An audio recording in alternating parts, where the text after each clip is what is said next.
did you come up with this project to record, to produce and also record a complete production of The Ring in Hong Kong of all places? Well, it kind of evolved, really.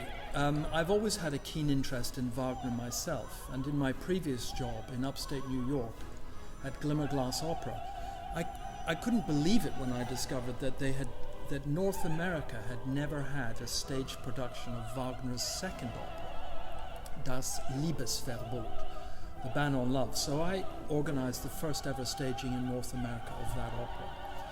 I then come to Hong Kong and find out that Yap is going to be the next music director, that he had done 2 or 3 Wagner operas previously. And then there was a sort of a history of the Hong Kong Philharmonic doing concert performances of opera. So they had done Madame Butterfly, Electra, Salome, Rosenkavalier. And when I came here, we decided to do a very fun evening, which was sort of a reconstruction of something that happened in 1786, when Joseph II of Vienna needed to decide, does opera go the Germanic route or the Italian? And he thought the only way to find out is to organize a dinner party. So here I am putting on concert performances of opera, and then I discovered that no Chinese orchestra, mainland China or Hong Kong, had ever played The Ring. And so I thought, this is a perfect opportunity. So with that background, it seemed the obvious thing to do, and it gave a real sort of backbone to Yap's tenure with the Hong Kong Philharmonic Orchestra. Well, but where did you find the money? Well, I think if your ideas are good, the money tends to follow.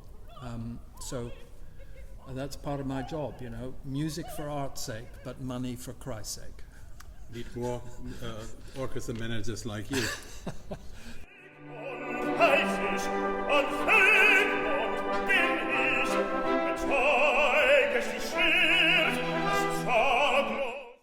The subject of the 4 operas are sort of come from Germanic mythology, Edda, the Nibelungs, the Arthur saga, completely alien to Chinese audiences. How do people accept this very strange story? Well, the thing is that in China, their mythology and their history of writing myth and storytelling goes actually further back than even in Germany. So you can go back to the year 350 or so, which is when the first written down myths were done in China. And a number of Chinese operas are inspired by these myths. And without sort of casting any aspersions on Chinese music, I would suggest that Western opera, from the musical point of view, is slightly more developed than with Chinese music. And so what is even more important in Chinese opera is the story. And there are a number of examples of Chinese opera with stories that are just as exciting and interesting as Wagner's operas, with mythology, with gods, with ghosts, and of course with serpents, etc. So I don't think it's different at all. It's just a different language. But the point is that music is one of those few things that transcends all cultures and all geographic boundaries. So I think that Wagner can be enjoyed in Hong Kong and China just as it can in Buenos Aires. Are you going to project a dragon here for Siegfried? Well, we'll see. We'll see next year.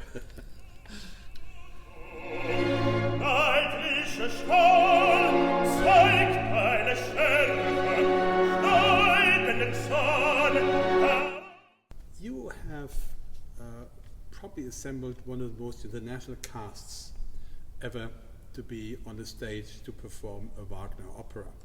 What have been the issues involved with this, especially regarding diction?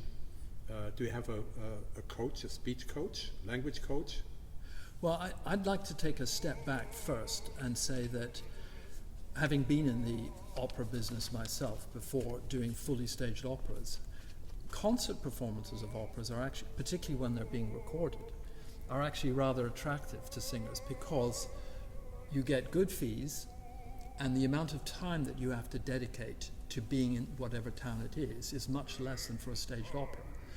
People like coming to Hong Kong because the weather's great, so we chose January on purpose to do these for a number of reasons. One, you can escape the winter of North America or Europe. Two, you're avoiding the main festival times like Bayreuth, so that you can get top singers who, if you decided to do it in the summer, they would probably be going off to Bayreuth instead. So choosing January and making it a concentrated, concise period of time means that when we contact the great singers of the world and say, it's a short amount of time, there's a recording, and it's conducted by one of the great conductors of our time, Jaap van Zweden, they say yes.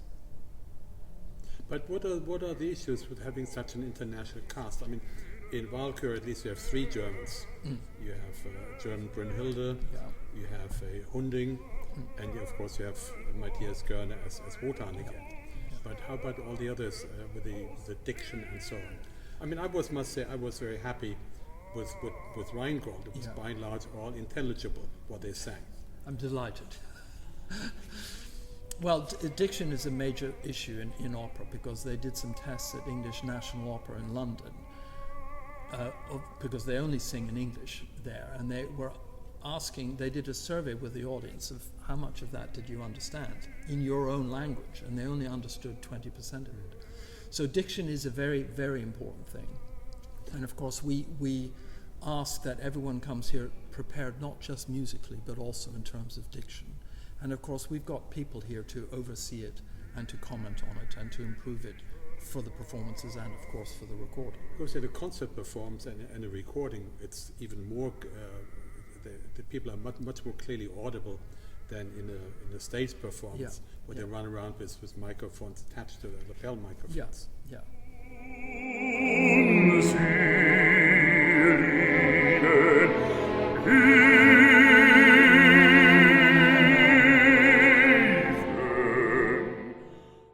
They had really very positive response, critical response in the UK and in the United States.